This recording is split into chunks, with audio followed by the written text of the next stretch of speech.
And we're rolling. Good morning, everybody, and welcome to our new show. Thank you so much for joining us today. We have such a great show for you guys. Isn't that right, Fabian? We have an incredible show because we had an incredible night last night with a lot of things going on, and we're going to go over all that and more. Absolutely, we will. So hang back and have a good time because we're going to discuss Trump and Elon Musk at the end of this show. We're going to deliver you guys all the highlights and lowlights, if there's actually any lowlights. I don't think there's any. But first, we got to discuss some battleground state polls. So we're going to discuss those here in a second. And we're also going to do a little cool segment here where we're going to compare Tim Walz, one VP candidate, against JD Vance, another VP candidate. And we have a lot of great stuff for you guys surrounding that. And we also have a Marxist expert with us, Fabian, so he can tell you guys about how Tim Walz is indulged in Marxism and how he just loves China, how he takes people there. But anyways, we're going to get to the actual policy of that. And then we will obviously go to the end of it to tell you guys the highlights from last night's amazing record-breaking interview. So Fabian, should we just swing right into it? Let's do it. Polls? People are ready. So we have a New York Times poll here for three various swing states: Pennsylvania, Michigan, and Wisconsin. So this is the New York Times poll, CNN polls. This is actually a very accurate pollster. So these are learning numbers, and you may not like this entire segment about battleground polls, and that's good because I hope that you understand that you have to do everything you can to try and get people out there to vote for Trump, because these are alarming numbers and there could be reasons behind it. But if 2024 presidential election were held today, who would you vote for, Kamala or Trump? Kamala is leading Trump in Michigan by 4 points, in Pennsylvania by the same 4 points, and in Wisconsin by the same 4 points. But what I actually want to look at here is another poll, the same poll, but the traits, meaning what traits do people think the candidates have and what they favor. So percentage of registered voters who said these traits describe each candidate very well or somewhat. And Fabian, take a look at these. So has a clear vision for the country. Trump is leading Kamala there 60 to 53. Has the temper to be an effective president, 45 to 54. Kamala is leading him there. Is honest. Kamala is leading him by 52 to 41. Is intelligent. Kamala is leading him there 65 to 56. But this, I think, is the most interesting poll there is, or the trait one. Will bring about the right kind of change. Kamala is leading 50 to 47. Fabian, why do you think registered voters believe that Kamala has an ability, or is the one to have a ability to change things in the right way? Unfortunately, I think most voters are low information voters and maybe are just starting to tune into the election now. The people I've interviewed on the street back in Hollywood last month really had no clue about what was really happening. And it's kind of astounding to know that there are still people in this country that don't really tune in to what's happening to their country. It's scary and it's sad. So I think that these polls reflect just the beginnings of what is going to be a very long, 3-month race or so. This question here has a clear vision for the country. The fact that, and of course, Trump's beating her 53 to 60%, but the fact that she hasn't released any policy yet, any policy, her administration said, or her campaign said they're going to release it next week, tells me that if someone is conducting a poll and is answering a poll saying that 53% said that she has a clear vision of the country, she actually has no vision yet. And that tells me that these people have no idea what they're actually talking about. Maybe they saw a few clips online and they believe she may be good, but at the end of the day, there is actually no policy on her website. And that's what's scary to me. So you think, Fabian, that when she releases her policy, that these people will sway a different way and will say, you know what, I actually support Trump? I think what's going to happen is Trump just had his first counterpunch to Kamala's coming out party. They've spent hundreds of millions already on her first week or two being the nominee, the unelected nominee. But I think that the more people learn about her and the more that news stories are able to come out, that the more they'll learn, and then we'll see a shift in these polls. I definitely agree. And I think, like you said, the more time, I think that we'll actually see a better picture of what's actually happening here. I want to shift us to another interesting poll that I saw, and it was the net favorability in one of these battleground states, Pennsylvania. which I find to be interesting how Tim Walz has a plus 11% favorability and JD Vance has a minus 11% favorability. And Trump is at -3, but Trump is coming actually to some of his historical highs when it comes to favorability in such swing states. You also have Kamala Harris polling at +2% when it comes down to favorability. So what's going on in these Pennsylvania minds, do you think, when it comes, or just in terms of the blue wall states, what's happening there? Why is Harris Walz ticket more popular or more favorable, essentially, in your opinion? That's a great question. Spending a lot of time in Pennsylvania, I can tell you that the people that I meet, especially the men, wouldn't be too keen on a Kamala Harris run or on a Kamala Harris presidency. These are more blue collar, gruff people who really it's hard to dupe them, right? They're in blue collar jobs. They talk smack with the boys all day. You know, they give each other jabs, and these people to me don't seem like the kind of people who, number one, are answering their phones and conducting polls, and secondly, they don't seem like the type of people to me that are going to fall for this kind of obfuscation of who Kamala Harris really is. So I always think about who's actually at home answering their phones and saying, yes, I would like to give you a poll. Because to me, there's a certain kind of person that would go ahead and I wouldn't do that, never in a million years, but because I'm busy. So could it be white liberal women they're going to be the deciding factor in some of these swing states? That could very well be the possibility. You know what's interesting, though, is that for some reason there's such a favorability for Walz, who tends to be anti what a lot of Pennsylvanians think of. Fracking, for example, is one of those things. I don't know how Pennsylvanians feel about his initial policy and what Kamala Harris's initial policy in 2020 was, is that we need to ban all fracking, period. I don't know how that seems so popular in a state like Pennsylvania. But let's get into the topics of it, because I have one more alarming poll that I want to show everybody. I have a couple more alarming polls, but this one is really alarming because historically we know that Republicans, or Trump at least, has polled much higher when it comes down to who can handle the economy much better. So, and we know that for a while now, when they ask voters, what is important to you, two main issues are important for them: the economy and illegal immigration. Well, Financial Times poll, and give me 1 second, we'll pull that up. The Financial Times poll found that, let's see, I'm in the wrong. The Financial Times poll found that Kamala Harris is now leading Trump by 1 point when it comes down to who can handle the economy better. So, Fabian, while I pull this up, what do you think about that? Hey, I also think about how many ads these people in these swing states have been seen in just the last 2 weeks. I mean, they've been flooded, absolutely flooded. If you're in one of these states, I bet you can't turn your TV on without seeing a Kamala Harris advertisement. And she's getting the benefit of having all this ad money spent, making her look like the person that they want her to look like, which is not actually her.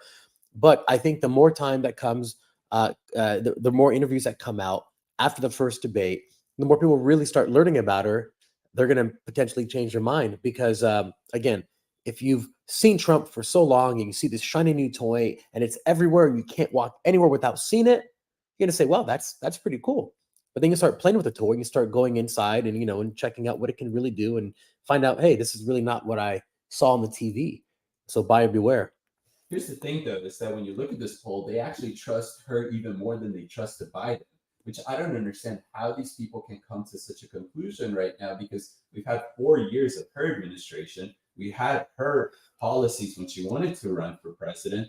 And what is so different? She hasn't offered anything different, and she's not going to do anything different than Biden's done. So I don't understand really how these people are thinking, how these polls, how pollsters are able to make these polls in the first place right now. But still, it's kind of alarming to see that, to see a spike like that. Well, I mean, I want to ask you though, real quickly, what do you think? What can you attribute the spike to? Well, she has the entire mainstream media.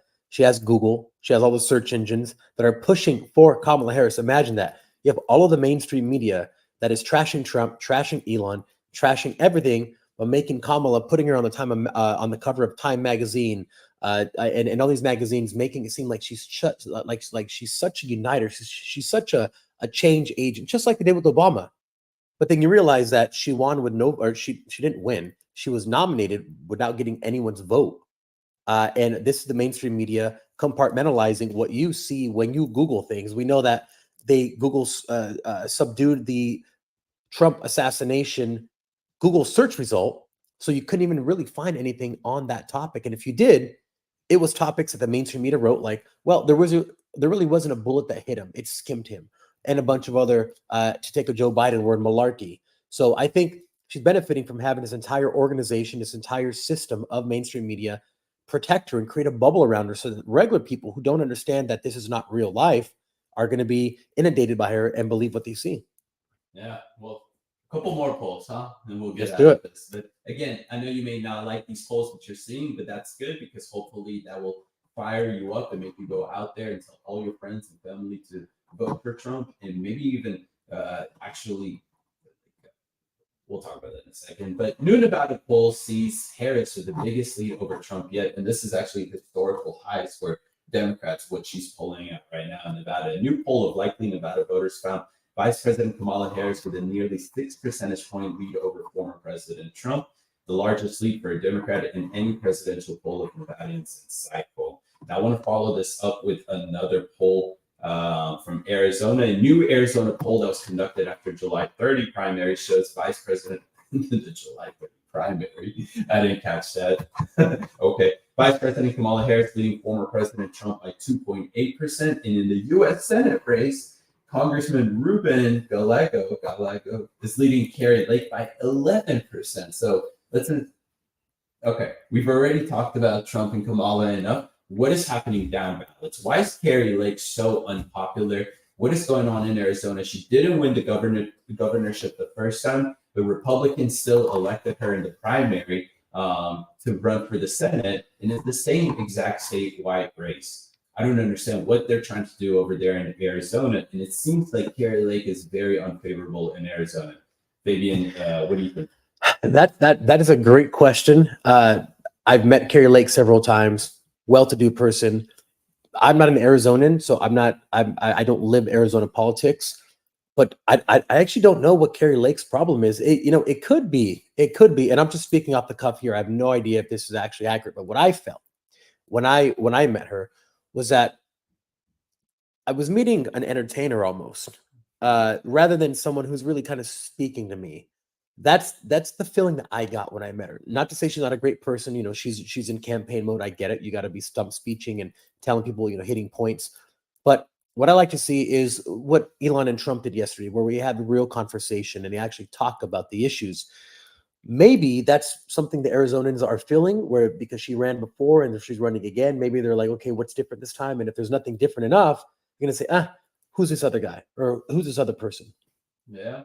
Well, hopefully they'll do something about it there. But yeah, there you have it, guys. That's our Battleground Swing update for you guys this week. We'll be updating you guys next week as well with any new polls that come out of it. But right now, Trump is trailing behind in the most important swing states.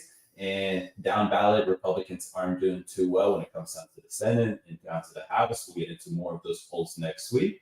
And Fabian, what do you think? Can we take a short break? Let's take a little commercial break. Folks, back for a little cool comparison segment between the two VP candidates. We'll be right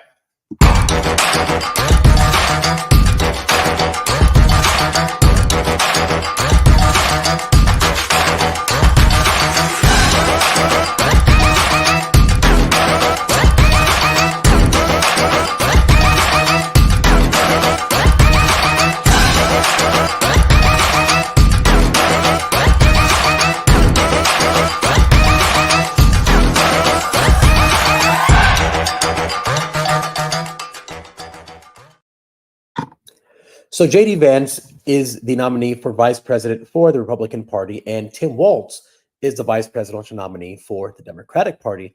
And there's been a lot of comparisons between the two since they did serve in the military, although the way that they ended their careers are very, very different. Tim Walz is a person who is the governor of Minnesota, and he enacted very draconian laws during COVID. And he has a very infamous nickname, which David made a video on called Tampon Tim, which apparently he's incredibly furious with that nickname. J.D. Vance is obviously a conservative, married to an Indian woman. Kamala Harris also happens to be Indian whenever she likes or whenever she decides she's Indian. But there's some stark similarities, stark differences between the two candidates. And I think it's really important to highlight that for people making a decision in November to say, okay, who's going to be second in line to be the president? Because it is an incredibly important position, although Kamala Harris was, according to many sources, the least popular vice president in the history of America.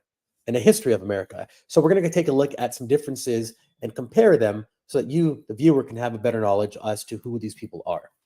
Oh, yeah, I'm excited to compare it. And what do you think? Where should we start with? Tim Walz or should we start with JD Vance? Let's start with Tim Walz, actually. Okay, so tell me. So, guys, the way we make this segment is that I got the JD Vance clips and stuff like that, and Fabian got the Tim Walz stuff. So don't think that Fabian over here supports Tim Walz. He's the one that just had to do that annoying research about him.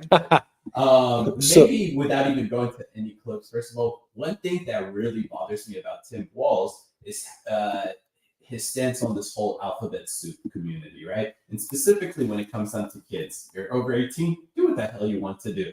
But why go as far as saying that this is a sanctuary state for kids to run away from families, communities, whatever it is, in states that may not be on the same ideological drive as them, meaning that they don't subscribe to this gender affirming care, which is really outrageous on its own. Jordan Peterson, I think, actually done a great job of explaining why saying that is the same thing as saying biological women. Like, you don't need to say that because it's saying two things in a row, right? So this gender affirming care doesn't actually exist. But anyways, I think it's just outrageous that you can have a candidate be so popular that holds such unpopular opinions. And you'll say, David, what do you mean? What do you mean unpopular opinions? 66% of Democrats agree that you need to leave these kids alone. So I just don't understand all of this stuff with Fabian. Yeah, so Tim, if Tim Walz is your stereotypical, I call him a sleeper cell, and that may be a very large term or a very overarching term, but here's Tim Walz in a nutshell. When he was in university, he went to China, and then he proceeded to keep going back to China over 30 times, from what I've researched. During his honeymoon, he spent it in China. The day that he got married, was the anniversary of the Tiananmen Square massacre. And you may know this picture. There's an old picture in China in 1989 where there was a gentleman sitting in front of a tank, or standing in front of the tank, and the tank could not pass in Tiananmen Square. There was a crackdown of Chinese citizens, and this picture went viral. It's one of the most historical pictures ever. Tim Walz had his wedding on the anniversary of the Tiananmen Square massacre, if you could believe that. And when asked, why did you pick this date? And he said, I wanted to pick a date I wouldn't forget. Okay. Tim Walz began to take people to China. He would fund students to go to China.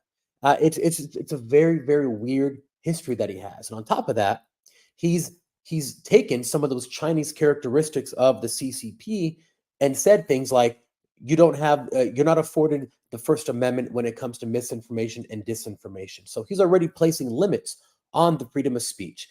He's done things like put tampons in little boys' bathrooms, fourth graders, I believe it was, in schools. And that's supposed to be caring for boys to have tampons in a fourth grader, not even a teenager, a fourth grader to have tampons in the bathroom. I mean, I just saw a video today where he instructed the Minnesota police to walk down suburban neighborhoods. And if you were out during the COVID times past curfew, they would shoot you with paintballs. There's a video where residents are sitting on their porch and the police are walking down as a group of policemen saying, get in your house, but people didn't get in. They started shooting them with paintballs.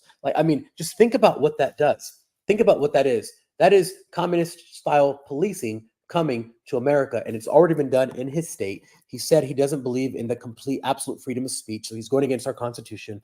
And the Harris administration, just to even knock one even more, I don't know if you remember, but they wanted to put essentially what's people dubbed a Ministry of Truth, in the Orwellian terms, a group funded by the government that works for the president that's able to go out and seek out disinformation and misinformation, and then charge people or do whatever they want to do. That was subdued. There was a lot of public outcry, and they canned that idea, but they canned that department. But the ideas have filtered throughout the government, or this administration's government. So a lot of very scary things about him, and he's just a weird guy. And he has stolen valor. So he said he went to battle. He actually never went to war. He said that he was a high school football coach, which he was not. He was an assistant coach. But there's just a lot of stuff coming out about him that I think the more voters see about him, the more voters aren't going to like about him. And that's what I'm expecting. Well, Fabian, I couldn't agree more with you, honestly. There's a lot of nasty stuff surrounding Tim Walz, and I think you just outlined that beautifully. When we criticize this whole thing with the Army, we're not saying that somehow his years of service was bad. It's just the fact that what he's doing post that service, trying to use, uplift it and manipulate his service in the benefit of some kind of political gain, that is nasty. So I think he did a good job of outlining, how his policies are terrible, what his ideology proves, and how unpopular. The guy's a communist. I'm going to come out and say that. The guy's a straight up communist. There's no way around it. But okay, so what I want to do is actually start with a little bit of policy initiatives that we have from J.D. Vance, because although he may seem like a traditional Republican, there are things that he disagrees with traditional Republicans about. And we can kind of see that with these newer Republicans that are coming into office and understanding, like, if we're going to be the pro-family party, then we also need to support actual families, right? So when we talk about families and how we can provide a relief to families in terms of like families that are actually having kids and whatnot, it doesn't mean creating new tax brackets for these individuals. It's seen through a form of child tax credit, meaning that if you have kids, the government will, give you an extra $2,000 to $3,000 to $4,000 per kid. Maybe not give it to you, but also show it to you in the form of tax relief, right? Which is a great idea. Great idea. So J.D. Vance Sunday went on all the various morning shows, MSNBC, I don't know if it's actually, but ABC, NBC, all these various fantastic groups. So we can actually cue in this video of him talking about what his administration, Trump and his administration would do when it comes down to child tax credit. I think is fantastic. Let's roll this video. You've been talking about the concern about the low birth rate in the United States of America, which is well documented. You said people without children should pay higher tax rates than those who have children, and the U.S. should look at lowering income tax rates on women who have multiple children, and you pointed to Hungary as a model for that. How do you plan to implement that policy? Well, it's called the child tax credit, and we should expand the child tax credit. If you think about what the child tax credit you and the Biden does, administration agree on the child care tax credit? Well, we think it should be bigger. I think President Trump and I believe in expanded child tax credit, but we also importantly want to actually get this thing done. The child tax credit has languished thanks to the Biden administration because Harris has failed to show fundamental leadership. Chuck Schumer's been unable to get it through the United States Senate, and we want to have a more pro-family policy. Now, there was just a vote on this, that. Well, you weren't there. But Margaret, it was a messaging bill. I'll give you that. It was a show vote. I'm with you on that. And if I had been there, it would have failed. So tell me specifically what you want to do to expand the child care tax credit, because it's like $2,000 per kid right now. Well, I think one of the things you can do is make it bigger per child. I think we'd love to see it at a higher dollar value. And again, President Trump and I have proposed that. I mean, look, I'd love to see a child tax credit that's $5,000 per child, but you of course have to work with Congress to see how possible and viable that is. We've also proposed legislation, Margaret. So right there is actually bipartisanship showing you from J.D. Vance, and so the high public approval when it comes down to something like this, right? The public loves these when you give them some program like this, and it's very pro-family as well. So whenever they try to attack him as a childless cat lady or whatever it is, it's not that. It's just that he understands that to thrive in America as a society, one of the most important things to do is to continue to reproduce. That's one of the most important. That's the ball game. And if you don't reproduce, that's it. That's it, right? And if we're going to be the party of the family, then we're going to have to embrace such subsidies by the federal government, or it can come just in the form of not having to collect taxes or giving tax relief just based on the kids, right? Let's move on to another thing that I really like about J.D. Vance. Unlike Tim Walz, which both come from I guess the Midwestern or whatever, they're supposed to both understand the blue color. But you tell me who actually understands them. Tim Walz, who says that you need to protect your kids from states who may not give them gender affirming care, or is it J.D. Vance that understand the drug pandemic that is caused by open borders and a weak policy on China? Blue collar communities, these hardworking Americans, are some of the biggest communities to suffer from fentanyl.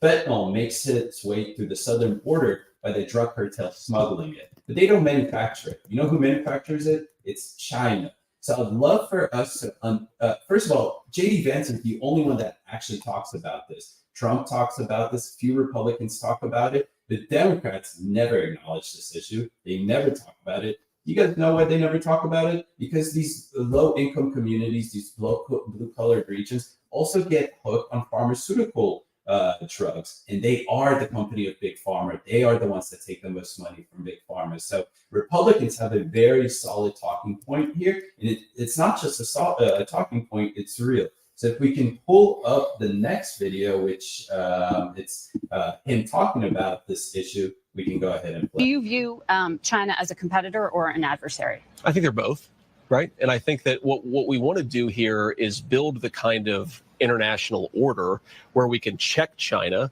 We don't want to go to war with China, but certainly they're an adversary. I mean, they know, for example, the Chinese know that they're manufacturing tons of fentanyl. They're letting come into our country.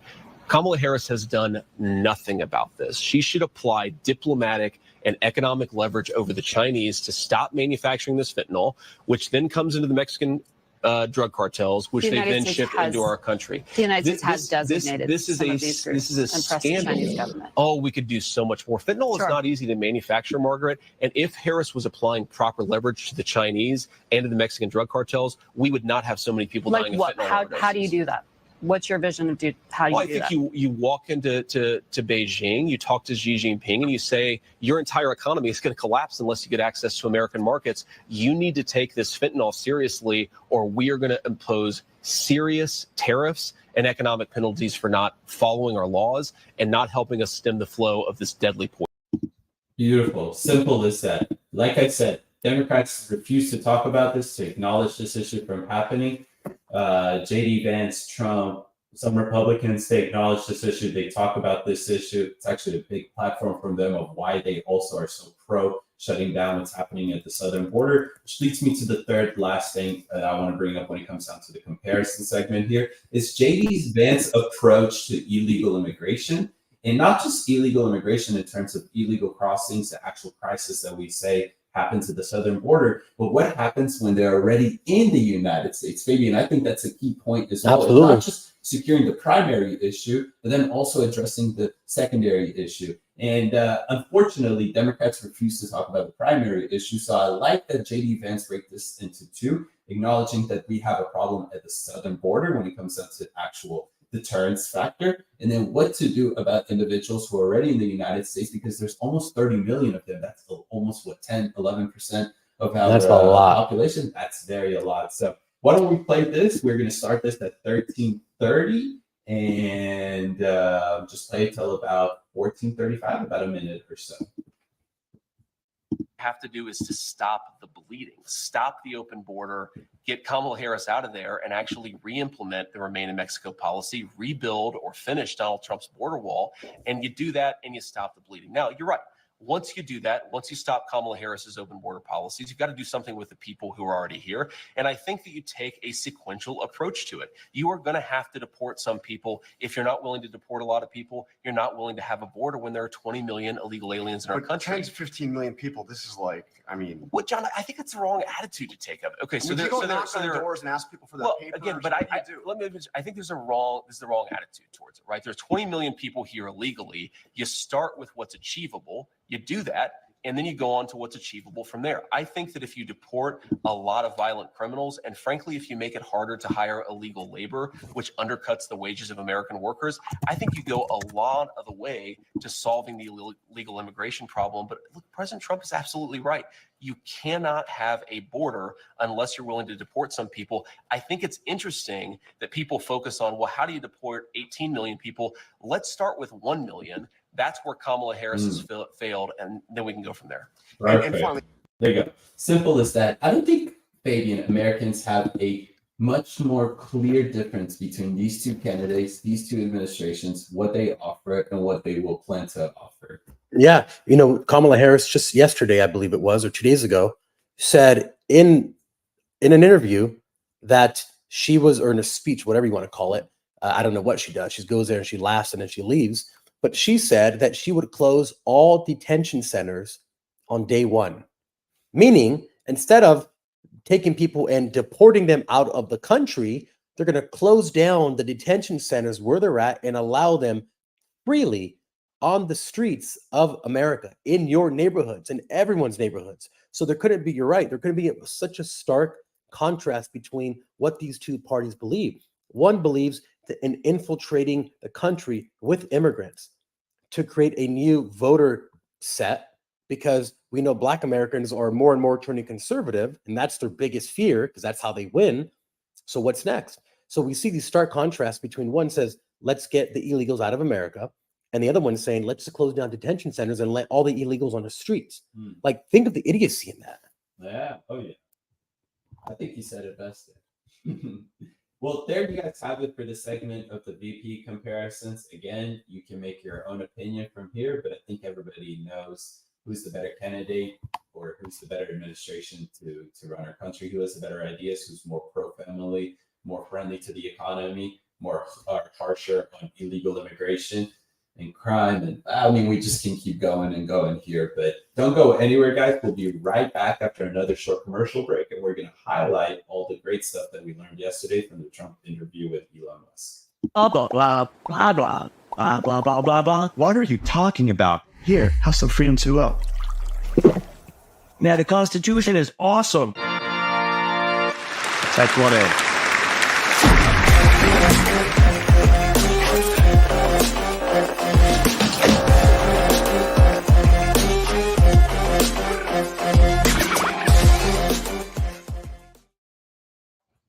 Well, last night was fun. Huh? Oh, it was absolutely incredible. That was a really good time. That was a 3-hour stream. We did that 3-hour stream. Wow, 3 hours. And if you missed that, if you missed the interview or anything like that, you can go catch that on Breakaway, my channel, Fabian's channel, Twitter, anywhere. You'll find the entire stream 30 minutes before. Well, technically, we're on time, but there were so many people that were trying to log in and try to connect that it crashed the servers. Actually, it didn't crash the servers. What I'm talking about, there was a DDoS attack. Yes, there was. And explain to people like myself that don't really understand, what does that mean? So a DDoS attack is essentially where you overrun the server with traffic, so the server cannot handle it. So basically, you can send, there's many ways to do it, but one of the most popular ways is you send a lot of fake traffic to a website, so much so that the servers cannot handle it. Now, Elon Musk did say that they had tested it with 7.5 million people on at the same time, and it was working fine. They did have a DDoS attack. They started about a little over a half hour late. And Elon Musk said that they're going to limit the amount of people in the chat so that it didn't get, so the servers wouldn't crash anymore. And it let about 1.2 million, that was about the average number the entire way through, but 1.2 million people got to be inside of this. And then the rest are now seeing it online. And one of the curious things, and something that we talked about, is just yesterday before the interview, the European Union commissioner sent a letter to Elon Musk, a very strongly worded letter, essentially saying, we have certain laws in Europe, and if we believe that you are violating these laws or these hate speech laws, what we consider to be hate speech laws, that watch your back, essentially. So Elon Musk replied with, a Tropic Thunder Tom Cruise meme that was very interesting. Yeah. And on top of that, it ran well. You know, one thing that I did want, I want to play this clip because Austin, who was our guest, Austin Adams, he had something to say about the UK government being so scared of allowing Elon Musk to actually have a normal conversation with another human being without government intervening. And this is what he said. They didn't want their citizens to hear.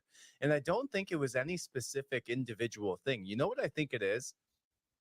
I think that they didn't want to hear that Trump was a reasonable and likable person beyond the narratives that were being painted about him through the media. I think that's the biggest thing, 100%, that they wanted to stifle, is the fact that he's a likable, reasonable individual with good policies, and he can sit there and just have a general conversation, just like you were sitting at the bar with him having a beer. They do not want their public to hear that the narratives that they have been working so hard, funneling millions and millions and billions of dollars into, portraying him as this loose cannon, this unreasonable person who could press the big red button at any given time. They don't want you to know. They don't want you to know that the person that's behind that is actually a a reasonable individual with reasonable policies. He's likable, and all of the things that they have been saying about him for so long are false. That right there is exactly what they did not want to expose their citizens. That's interesting. What do you think about David? Well, he said it perfectly, right? And we actually discussed that exact same idea after the interview because I told you guys that this is the first interviewer that actually asked Trump about the assassination attempt in such detail that it felt like he was actually genuinely curious about it. And he humanized Trump, which is something so important to do, right? Especially like a couple of weeks ago when he went, we saw him on YouTube go golfing with Bryson DeChambeau. Yep. Things like that are so important, and that's what they are scared of, is seeing a different version of Trump than what the media has painted him as congressional Democrats try to paint him as a scary, inhumane individual. No, that's Fabian, you actually pointed this out to me a few times. It's like when you saw Trump sit down at the RNC, you don't really see Trump sit down much.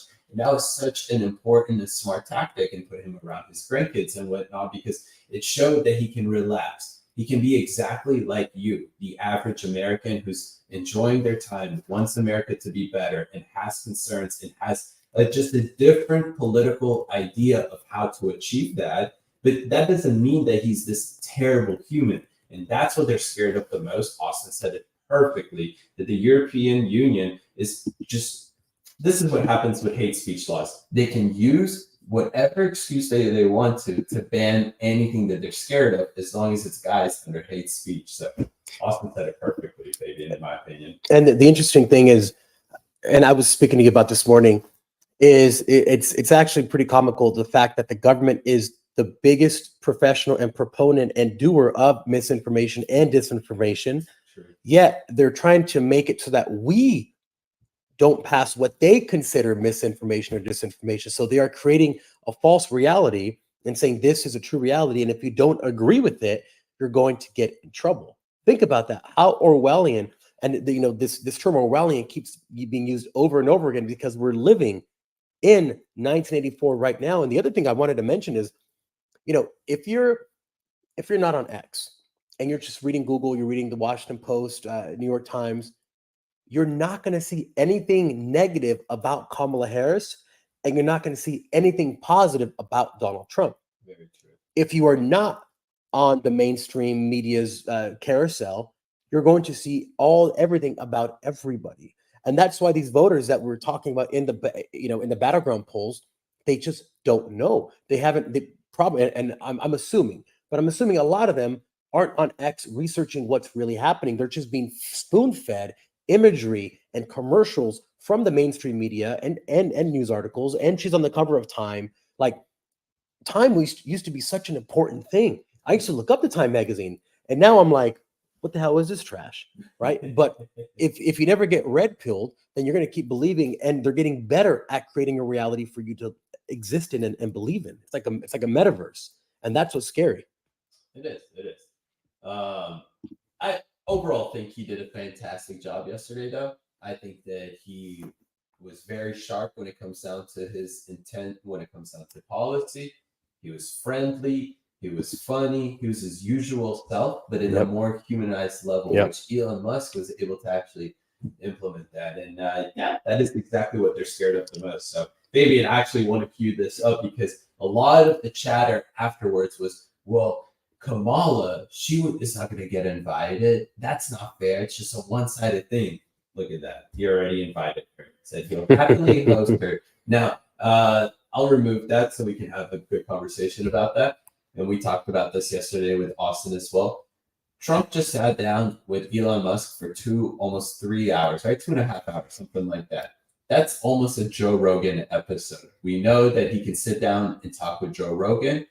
Do you actually think Kamala Harris could talk with anybody? You can give her the most friendliest individual to her. Will she actually be able to have a 2-hour conversation with them? That's kind of like what Trump did yesterday. Well, I think that she could talk for 3 hours. Now, I don't think she could say things for 3 hours, but she could definitely talk. And we know she's good at talking without saying anything because being unburdened by what has been. And did you fall out of a coconut tree? And if you don't know these terms, these are all Kamala Harris terms, like the cloud, the AI is in your computer, And then if you want to put things in a cloud, you don't have to go file them downstairs. These are all actually things that she has said. So yes, she can say things for 3 hours, but they won't have any meaning. So I would be, you know what, if she does a Twitter Spaces, we need to have a game where we play where every time she says something nonsensical, we take a shot. I think 10 minutes in, we'd be dead drunk. Be absolutely on the floor here. Yeah. I would not be able to pull anything up on my computer at that point. You know, so something people were talking about is during the Elon Musk, Donald Trump discussion, the Harris Waltz campaign sent out an email to all of their donors, and I got it in real time because I'm on the email list, of course, because you're going to do some opposition research. But this email that she sent was actually really interesting, and I know she didn't send it, but her campaign did. And here's how petty this is. Think about how childish and petty this is. Right now, Elon Musk is interviewing Donald Trump live on Twitter. We are not calling it X. Like, what, for what reason? Right? For what reason? Why can't you call it what it is? It's a jab at Elon because they hate Elon. They hate him. It's not enough that Musk has pledged to donate millions of dollars to help re-elect Trump. He's using his purchased platform, one of the largest social media sites in the world, to spread Trump's unhinged and hateful agenda to millions of users. And down below it says Musk already ruined Twitter by allowing hate speech and disinformation to flood the platform. Now, here's something I want you to understand. There is no such thing, no matter how bad the mainstream media wants to actually convince you, there is no such thing as hate speech. It does not exist in the Constitution. There is no such thing as hate speech. There is speech that you don't like, but there is no such thing, and I want to keep repeating that. There is no such thing as hate speech as defined in the Constitution. They are trying to convince you that there is some new thing called hate speech and that we have to subjugate it and make sure that no one can do it. Hate speech is subjective. It just means something that you don't like. And if we can have discussions with people that disagree with us, then as Benjamin Franklin said, then we truly don't have freedom. And in a second, I want to read a quote from Benjamin Franklin because the guy was so far ahead of his time. And I'll bring that up so we can read it together because it's so perfect for the time that we're living in right now. Yeah.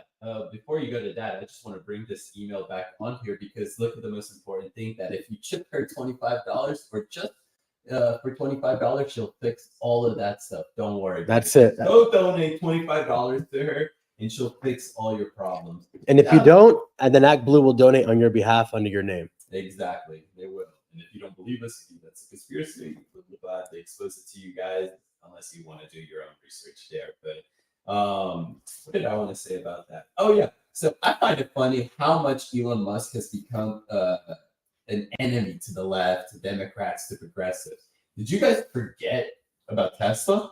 Isn't that like your biggest initiative? We talk to these idiots on TikTok all the time. If I had to say, 50% of them come on and say that the biggest problem that they have is the environment. It's climate change. Well, these idiots suddenly hate Elon Musk and his initiatives with the batteries, even though Fabian and I both understand that that's not actually environmentally friendly, but that's a discussion for a different time. How hypocritical of them.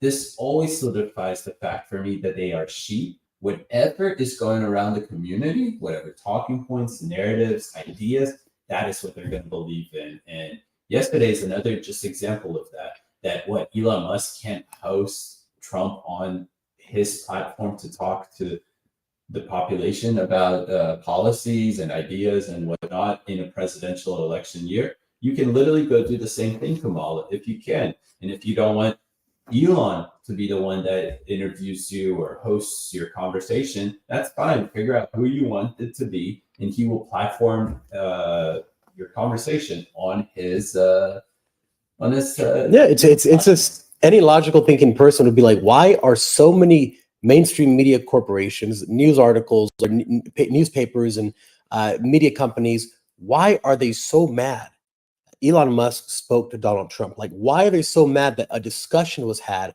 about what is wrong with the world? That's it. It's actually insane to think about that they are mad that two adults, one being the richest person in the world, one being the presidential nominee for a major American political party, they're mad that they're having a discussion. And you should really think critically about that. Because they want to remove the freedom of speech. And I want to quote Benjamin Franklin. I love quoting good old Benny. He says, in those wretched countries where a man cannot call his tongue his own, he can scarce call anything else his own. Whoever would overthrow the liberty of a nation must begin by subduing the freeness of speech. I want to read that again. This is incredible. Whoever would overthrow the liberty of a nation must begin by subduing the freedom of speech. Without freedom of thought, there can be no such thing as wisdom, and no such thing as public liberty without freedom of speech, which is a right of every man. In here, it doesn't seem like he left space for hate speech or anything else, right? And this is one of the founders of the country. So, you know, reading stuff like that really tells me that this is not the first time freedom of speech has been under attack, but in my opinion, it's the largest attack that we've had because of the tools that the anti-freedom of speech people have at their disposal. Yeah, and one of those tools is America being the only country that actually safeguards you against that BS. So, but any day, any moment, whatever Democrat that's in power can pass any sort of legislation to try and guide more certain speech under this umbrella of hate speech.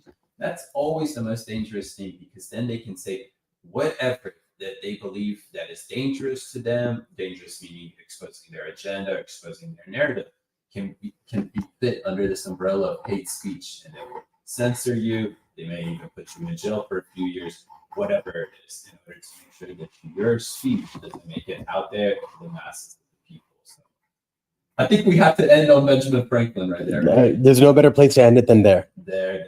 So, guys, first of all, later on today, we're going to be interviewing a very interesting individual that has to file for, well, I don't know how to even say this, but it's going to expose the mother of all Twitter files. We're going to get a little sneak peek into that. This guy has worked extensively with a lot of individuals that are close to Trump, especially post the 2020 election. So we'll be asking him various things like that. We might stream that live on Twitter, right? So yeah, guys, catch us on live on Twitter. You got to follow the Breakaway USA account to see that. And nonetheless, make sure you share, like, subscribe, share this show with all your friends. This is an awesome new news show, and we deliver opinions, perspectives that are a little bit more unique. So come on here, join us, listen to us, and thank you for joining us as always. Breakaway USA is out.